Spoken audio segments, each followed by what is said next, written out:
News ವರದಿ. ಕೋಟದಲ್ಲಿ ಎಬಿಎನ್ ವರದಿಗಾರ ಜಗನ್ಮೋಹನ್ ರೆಡ್ಡಿ ಬರ್ಬರ ಹತ್ಯೆ. ಬಂಗಾರಪೇಟೆ ತಾಲೂಕು ಗಡಿಗೆ ಹೊಂದಿಕೊಂಡಿರುವ ಆಂಧ್ರ ಪ್ರದೇಶದ ಚಿತ್ತೂರು ಜಿಲ್ಲೆಯ ವೆಂಕಟಗಿರಿ ಕೋಟೆಯಲ್ಲಿ ಎಬಿಎನ್ ಆಂಧ್ರ ಜ್ಯೋತಿ ವಾಹಿನಿಯ ವರದಿಗಾರ ಜಗನ್ಮೋಹನ್ ರೆಡ್ಡಿ ಅವರ ಭೀಕರ ಹತ್ಯೆ ಪ್ರಕರಣವು ರಾಜ್ಯಾದ್ಯಂತ ಸಂಚಲನ ಮೂಡಿಸಿದೆ. ದುಷ್ಕರ್ಮಿಗಳು ಮಾರಕಾಸ್ತ್ರಗಳಿಂದ ದಾಳಿ ನಡೆಸಿ ಅವರನ್ನು ನಿರ್ದಯವಾಗಿ ಕೊಂದಿರುವುದು ತಿಳಿದುಬಂದಿದೆ. ಈ ಘಟನೆ ಪತ್ರಕರ್ತರು ಸೇರಿದಂತೆ ಸಾರ್ವಜನಿಕರಲ್ಲಿ ಭೀತಿ ಮತ್ತು ಆಕ್ರೋಶವನ್ನು ಉಂಟುಮಾಡಿದೆ. ಇತ್ತೀಚೆಗೆ ಜೈಲಿನಿಂದ ಬಿಡುಗಡೆಯಾದ ರೌಡಿ ಶೀಟರ್ ಒಬ್ಬನ ಮೇಲೆ ಪ್ರಮುಖ ಅನುಮಾನ ವ್ಯಕ್ತವಾಗಿದ್ದು, ಪೊಲೀಸರು ಆತನ ಚಲನವಲನಗಳ ಕುರಿತು ಮಾಹಿತಿ ಸಂಗ್ರಹಿಸುತ್ತಿದ್ದಾರೆ. ಆದರೆ ಹತ್ಯೆಗೆ ನಿಖರ ಕಾರಣ ಇನ್ನೂ ಪತ್ತೆಯಾಗಿಲ್ಲ. ವೈಯಕ್ತಿಕ ವೈಷಮ್ಯವೇ ಅಥವಾ ವೃತ್ತಿ ಸಂಬಂಧಿತ ಕಾರಣವೇ ಎಂಬ ಬಗ್ಗೆ ವಿವಿಧ ಕೋನಗಳಲ್ಲಿ ತನಿಖೆ ನಡೆಯುತ್ತಿದೆ.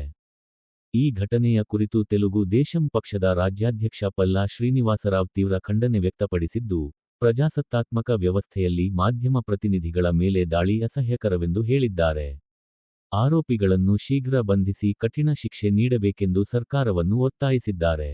ಹತ್ಯೆಗೆ ಒಳಗಾದ ಜಗನ್ಮೋಹನ್ ರೆಡ್ಡಿ ಅವರ ಆತ್ಮಕ್ಕೆ ಶಾಂತಿ ಸಿಗಲೆಂದು ಪ್ರಾರ್ಥನೆ ಸಲ್ಲಿಸಿ, ಅವರ ಕುಟುಂಬಕ್ಕೆ ಸಂತಾಪ ಸೂಚಿಸಲಾಗಿದೆ. ಪ್ರಕರಣದ ಸತ್ಯಾಂಶ ತಿಳಿಯಲು ಪೊಲೀಸರು ವ್ಯಾಪಕ ತನಿಖೆ ಮುಂದುವರೆಸಿದ್ದಾರೆ.